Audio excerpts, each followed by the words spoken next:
హల్లెలూయా, హల్లెలూయా. ఏం చేత కాదా?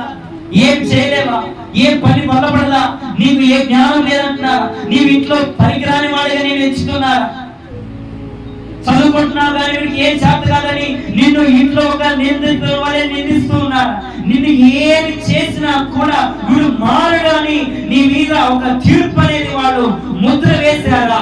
అయితే నా దేవుడు అంటాడు, నువ్వే కావాలి, నీతోనే ఈ ప్రపంచానికి ఏంటో చూపిస్తాను. అయితే నీకు నా కొట్టుకున్న పాపాన్ని విడిచిపెట్టు, నీవేంటో చూపిస్తాను. ఇంట్లో వాడు ముద్రనే వేనివ్వు, నీవెందుకు పనికిరాని వాడు అననివ్వు, సమాజం నీవు ఏం చేతగాని వాడు అననివ్వు.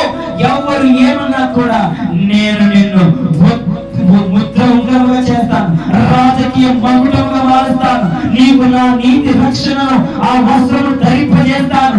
నిన్ను నేను వాడవాడి కిరీటం వలె ఉంచుతాను. నాకు అవకాశం ఇచ్చి చూడాలి. యేసు ప్రభువు అంటాడు, నీవు నీ పాపాలను విడిచిపెడితే కనుక ఆయన చేస్తానని నువ్వు ఖచ్చితంగా